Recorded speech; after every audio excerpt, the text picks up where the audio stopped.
AMG Listeners, tidak lepas dari ingatan kita, tahun lalu telah terjadi penyekapan dan penahanan warga negara Indonesia di penjara kepolisian Kamboja dalam kasus perusahaan scam Kamboja. Kini 8 WNI kembali jadi korban trafficking di Kamboja. Mereka dipekerjakan sebagai scammer online untuk wilayah Eropa dengan target harian $300 Amerika Serikat. Jika tidak, mereka harus bekerja sampai target tercapai. Dan mereka dipaksa untuk menandatangani pernyataan untuk tidak menuntut perusahaan ke pihak kepolisian setempat. Untuk menanyakan kondisi di sana, saat ini kami sudah terhubung melalui sambungan telepon dengan salah seorang WNI di Kamboja yang saat ini sedang ditahan di penjara kepolisian Kamboja, dengan Mas Diki Ramadan. Selamat pagi, Mas Diki. Pagi.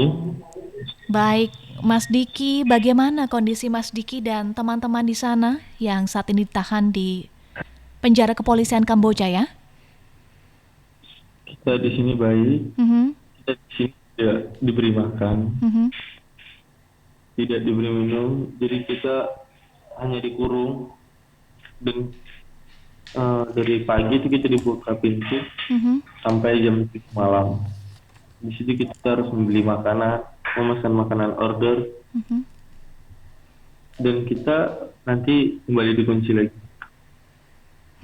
Baik, jadi Anda dan teman-teman membeli makanan dan minum sendiri? Iya. Tidak ada bantuan, Mas Diki? Setelah kita melapor ke KBRI, baru kita mendapatkan bantuan. Dan itu hanya 2 kali. Dan itu hanya 2 kali? Iya, kita udah banyak pindah-pindah tempat. Dari awal kita keluar dari perusahaan itu kita udah banyak ngalamin perpindahan dari kantor polisi ke kantor polisi lain. Baik, apakah sudah ada pihak dari KBRI yang menemui Mas Diki dan teman-teman di sana? Sudah ada. Apa yang disampaikan? Hanya 1 orang yang dengan Pak Iwan mengatakan kepada kami bahwa kami harus menunggu untuk menyelesaikan semua administrasi step by step. Menyelesaikan administrasi apa? Dokumentasi atau dokumen-dokumen. Ya, selama ini dokumen yang digunakan adalah dokumen apa, Mas Diki, hingga sampai di Kamboja bersama teman-teman? Kami hanya menggunakan paspor. Tidak ada yang lain bahasanya paspor. Bagaimana sebetulnya ceritanya hingga Mas Diki dan teman-teman total berapa orang? Kami total 8 orang, 3 diantaranya wanita. Baik, 8 orang bersama Mas Diki ya? Iya.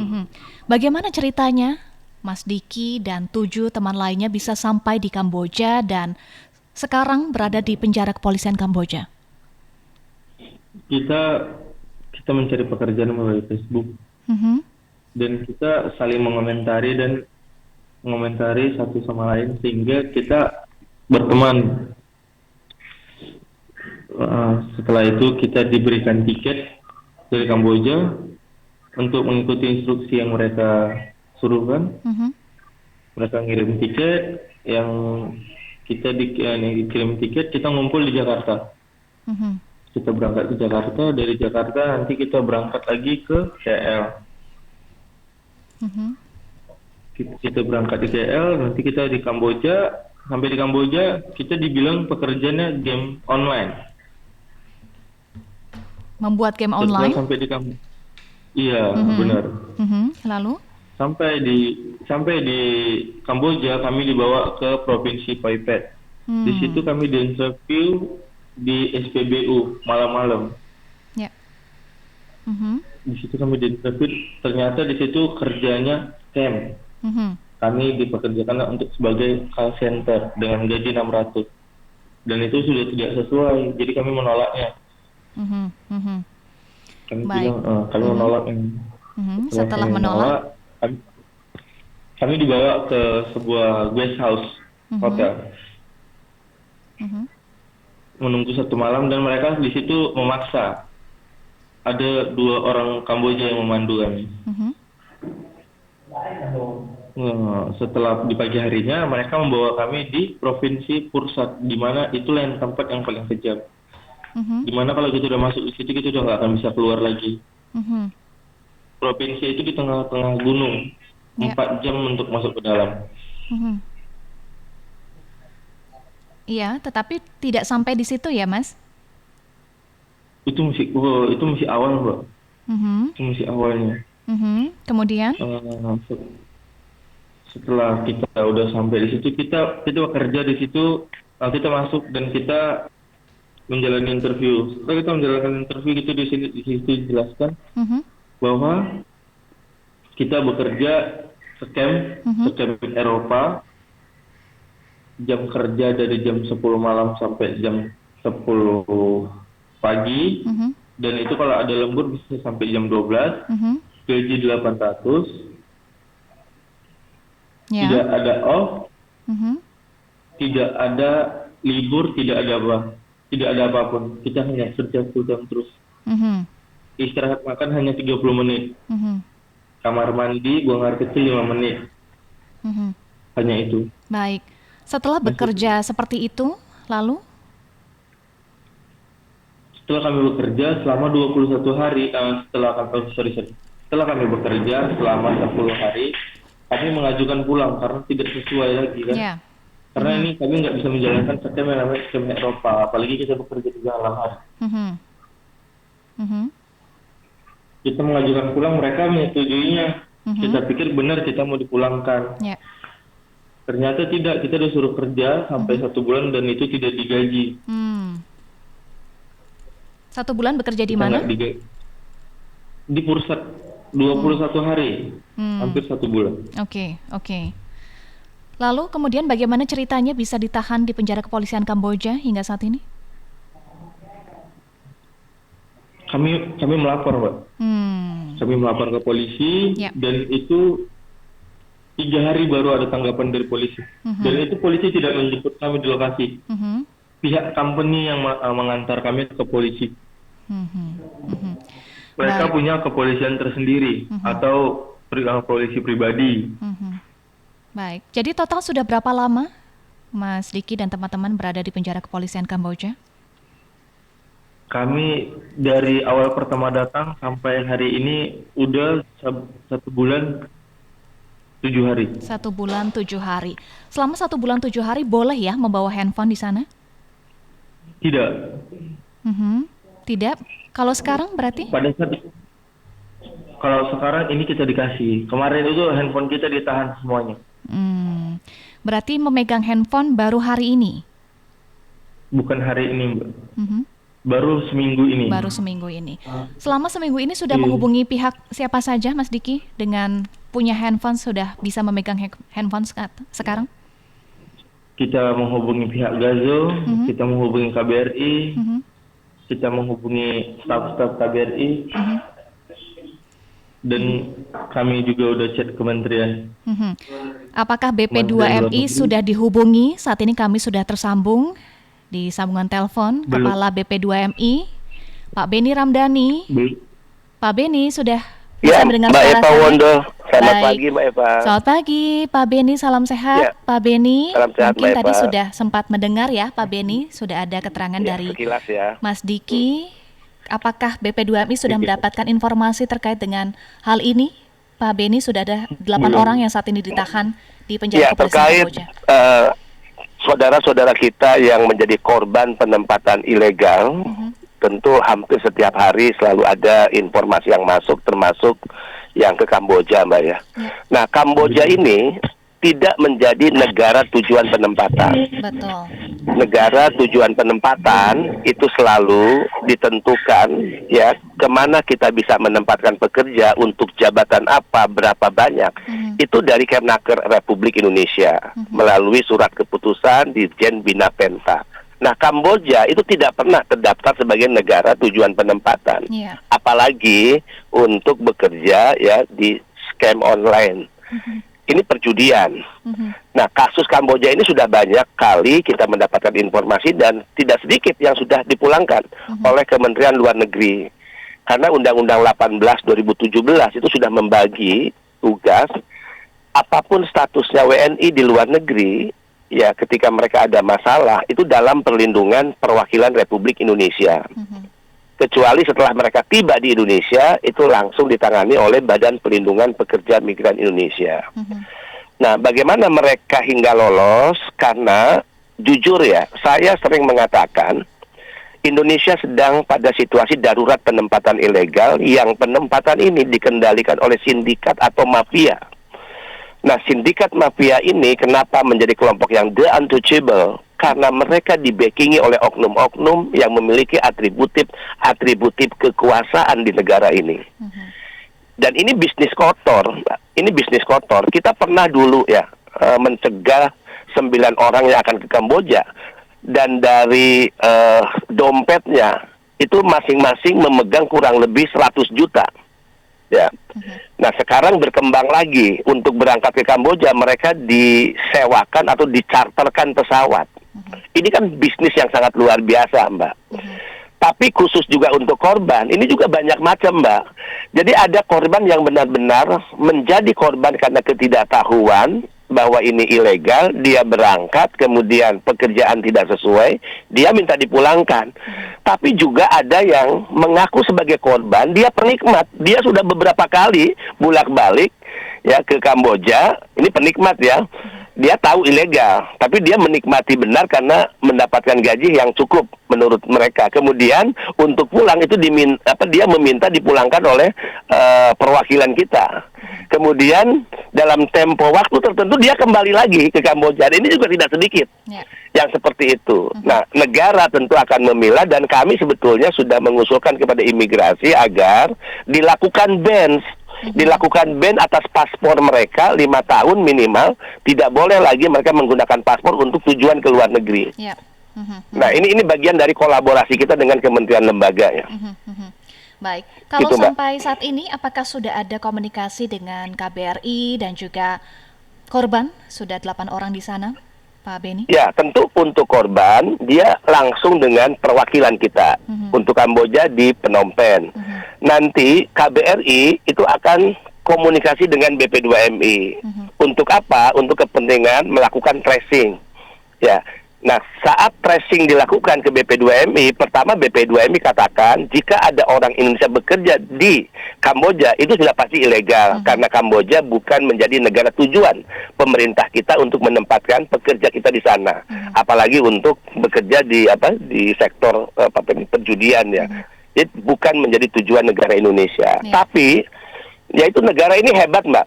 Apapun mereka, apakah dulu mereka berangkat tidak resmi atau ilegal, ya semua dalam perlindungan negara, semua dalam penanganan negara. Sehingga saya sarankan kepada adik-adik kita yang menjadi korban apapun alasannya, segera kontak KBRI. KBRI akan melakukan perlindungan, ya penanganan dan bahkan pemulangan ke tanah air. Baik, kalau tadi dari keterangan Mas Diki sudah ada 1 orang dari KBRI yang datang ke penjara dan menyatakan masih menunggu soal administrasi. Nah, administrasi seperti apa ya yang saat ini sedang dilakukan Pak Beni agar bisa proses teman-teman ini keluar dari penjara kepolisian Kamboja bisa cepat begitu? Itulah resiko orang berangkat tidak resmi. Masing-masing negara memiliki hukum tersendiri. Yang hukum ini kan sesungguhnya tidak bisa diintervensi oleh negara lain. Sama halnya Indonesia memiliki hukum. Masuk warga negara asing ke Indonesia secara ilegal, kemudian dia bekerja di Indonesia, pasti dia akan berhadapan dengan hukum negara kita ya.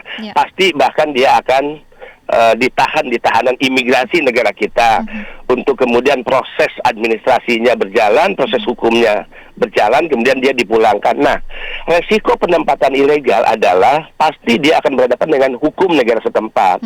Tentu masih beruntung jika negara kita melalui perwakilan melakukan diplomasi, ya kemudian juga bernegosiasi dengan aparat penegak hukum setempat agar prosesnya tidak terlalu lama, kita ambil alih penanganannya dan kita pulangkan ke Indonesia. Nah, tentu ini juga terjadi di negara-negara tertentu. Nah, KBRI pasti sudah melakukan itu karena itu tugasnya ya. Jadi kedatangan perwakilan kemarin ke kantor kepolisian ataupun apa ya di Kamboja pasti untuk melakukan itu. Baik. Mas Diki, saat ini Pak Beni, Kepala BP2MI masih terhubung bersama kami. Apa yang ingin Anda sampaikan, Mas Diki, kepada Pak Beni Ramdhani? Pak, kami mempunyai visa dan kami di sini Pak dia janjikan tidak pekerja ilegal Pak. Dan kalau misalnya kita di ban, itu berarti kita tidak bisa berangkat lagi ke negara lain gitu kan. Sedangkan kita untuk kerja di luar negeri itu bisa mengumpul uang Pak. Anda berapa kali sudah ke Kamboja, Mas Diki? Saya udah 2 kali. 2 kali. Yang pertama itu legal atau ilegal? Legal. Kapan tepatnya, Mas Diki? Di tahun 2022 saya bekerja. Mbak, saya bisa jelaskan sebentar ya. Baik, silakan Pak Beni, silakan ditanggapi. Begini, Pak. Bung Diki, pasti ya Anda ke Kamboja itu pasti ilegal. Tapi jangan berkecil hati karena negara akan memandang PMI Anda tuh korban. Nah, yang dimaksud ilegal adalah prosesnya. Gus Dur itu paling marah ya, dan kita juga hari ini tidak pernah menggunakan diksi PMI ilegal, tidak boleh. Yang ilegal bukan PMI-nya, yang ilegal ada prosesnya. Yang harus diproses hukum adalah sindikatnya, pelaku penempatannya. Undang-Undang 18 sudah memberikan syarat. Satu, yang bisa berangkat ke luar negeri itu umur 18 sampai 45. Kedua, dia harus mengikuti jenjang pendidikan dan pelatihan sesuai sektor pekerjaan. Kemudian juga pelatihan berbahasa, memiliki sertifikasi kompetensi ya, dan sertifikasi itu dikeluarkan oleh BNSP. Kemudian dia juga harus melengkapi seluruh dokumen ya, termasuk visa kerja. Saya yakin Bung Diki tidak menggunakan visa kerja, saya yakin menggunakan visa turis. Nah, sementara pekerja harus menggunakan dokumen visa kerja. Kenapa saya yakin Bung Diki tidak menggunakan visa kerja tapi visa turis? Karena memang itu modus penempatan ilegal. Karena jelas Kamboja bukan negara tujuan untuk bekerja. Tidak ada kebijakan pemerintah mengirim pekerja kita bekerja di Kamboja. Tapi sekali lagi Bung Diki tidak perlu berkecil hati, Anda adalah korban. Saya yakinkan negara akan memberikan perlindungan, dan kedatangan perwakilan kita KBRI ke sana ya untuk memberikan perlindungan dan melakukan evakuasi dan advokasi. Baik, itu yang harus digarisbawahi ya Pak Beni dan juga Mas Diki, bahwa Kamboja bukan negara tujuan, bukan penempatan ya, bukan wilayah penempatan. Jadi prosesnya pasti ilegal ya, Pak Beni. Pak Beni, ini Kamboja bukan kali pertama saja ya, tetapi beberapa kali ya Pak Beni ada, kita ingat Desember tahun 2022 ada 34 WNI. Benar. Kemudian sudah ratusan Mbak, sudah sekitar 500-an yang dikembalikan di Kamboja. Kenapa Pak Beni Kamboja, padahal Kamboja ini bukan wilayah penempatan Indonesia?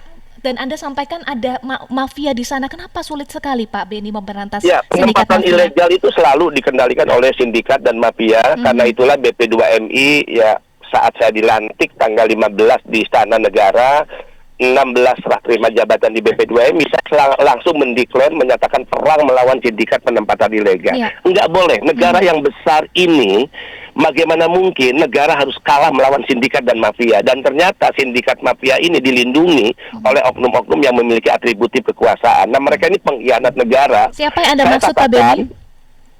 Ya, saya katakan dalam berbagai kesempatan, dalam temuan kita ada oknum TNI, oknum Polri, oknum kementerian lembaga, ya, baik dari kedutaan besar, Kementerian Luar Negeri, Kementerian Ketenagakerjaan, keimigrasian, dan bahkan saya mengatakan ada oknum-oknum di BP2MI yang itulah saya masuk juga melakukan bersih-bersih. 2 bulan lalu saya memecat salah satu ASN BP2MI, bayangkan.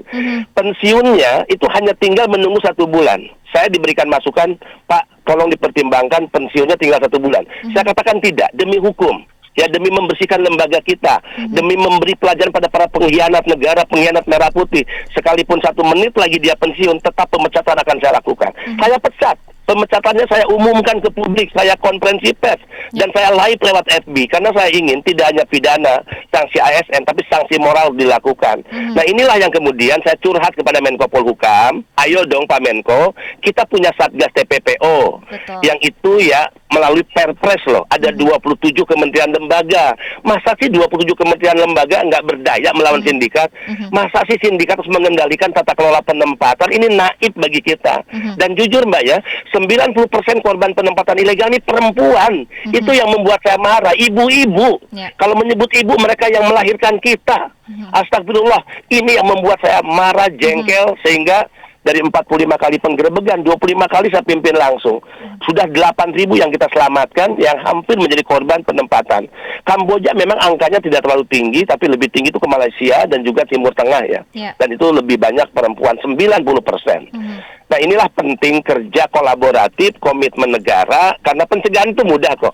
Yang penting semua pihak ya melaksanakan sumpah jabatan sebagaimana konstitusi memberikan mandat pada kita, komitmen pada merah putih dan republik ini yang sungguh-sungguh dipegang kuat, dan kita juga memiliki kesadaran bahwa tidak boleh negara yang besar ini membiarkan terjadinya perdagangan orang dan perbudakan modern. Baik, sebetulnya bukti-buktinya sudah ada, Pak Beni sampaikan tadi, instrumennya juga ada, Indonesia punya instrumen itu. Ke depan akan bagaimana Pak Beni? Komitmennya akan seperti tinggal apa? Komitmen kuat dari masing-masing lembaga. Kalau bicara tentang kepemimpinan ke kementerian lembaga, semua pasti berkomitmen pada merah putih. Semua berkomitmen pada republik, tapi oknum-oknum brengsek saya katakan selalu ada, termasuk di lembaga yang saya pimpin. Baik, Pak Beni, apa yang ingin sampaikan kepada Mas Diki dan 7 orang lain yang saat ini berada di Kamboja? Kepada anak-anak bangsa, yakin dan percaya jika pekerjaan menjadi harapan, konstitusi kita, ya Undang-Undang Dasar 1945 di pasal 27 tegas dikatakan bahwa setiap warga negara berhak mendapatkan pekerjaan yang layak. Sehingga jika ada anak bangsa yang ingin bekerja ke luar negeri, negara tidak boleh menghalangi. Yang justru diberikan negara adalah fasilitasi. Tinggal bagaimana mereka mendapatkan akses informasi, datang ke Dinas Tenaga Kerja setempat, kemudian bisa melalui website BP2MI ya, www.bp2mi.go.id, di tracing di situ ya, bisa kita dapatkan data negara mana yang membutuhkan pekerja dari Indonesia, berapa banyak, gajinya berapa, itu tinggi-tinggi Mbak. Setiap minggu saya melepas loh. Kemarin saya melepas 200 orang ke Polandia, kemudian ke Jerman, kemudian ke Korea. Ke Jepang kita lakukan pelepasan, Taiwan, Hong Kong, Singapura. Gajinya bahkan tinggi-tinggi Mbak ya. Gaji saya sebagai kepala badan tuh kalah loh.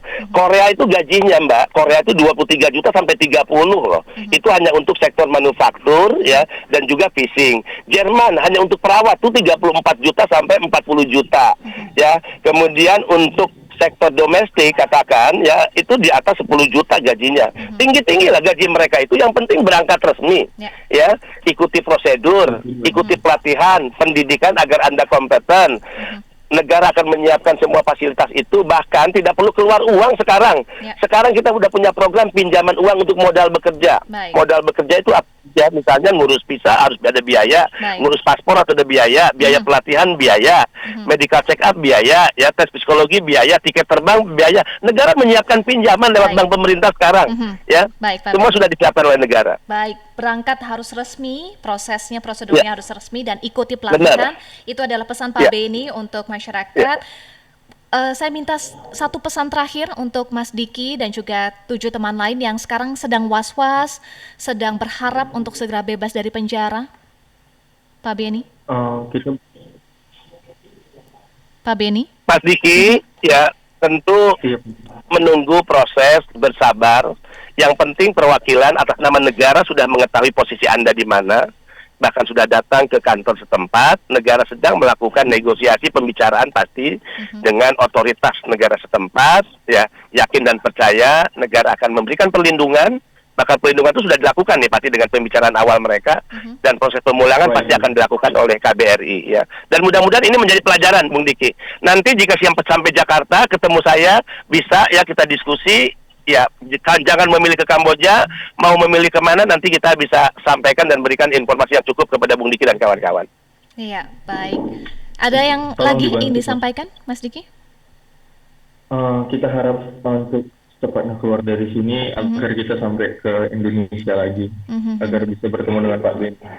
Baik, ini tentu kita harapkan segera mencapai titik temunya Mas Diki dan teman-teman bisa kembali pulang ke Indonesia, dan tentu ini menjadi pelajaran ya Mas Diki dan teman-teman sudah tahu sekarang bahwa Kamboja bukan wilayah penempatan, dan ini menjadi pelajaran untuk kita semua ya Pak Beni, agar semuanya bisa punya komitmen yang sama agar tidak ada lagi kasus seperti ini ya Pak Beni dan juga Mas Diki. Terima kasih Pak Beni Ramdhani, Kepala BP2MI. Terima kasih Mbak Eva. Terima kasih Ya. juga Mas Diki. Salam Salam sehat hormat selalu Diki ya. dan kawan-kawan. Baik, terima Terima kasih. kasih Pak Beni dan untuk Metro TV Ya, yang terima sudah kasih. membantu kita. Iya, terima kasih Mas Diki, terima kasih Pak Beni, salam sehat selalu dan hati-hati ya Mas Diki. Kami doakan selalu Ya, sehat Mbak. dan juga lancar untuk proses kembali ke Terima Indonesia. kasih.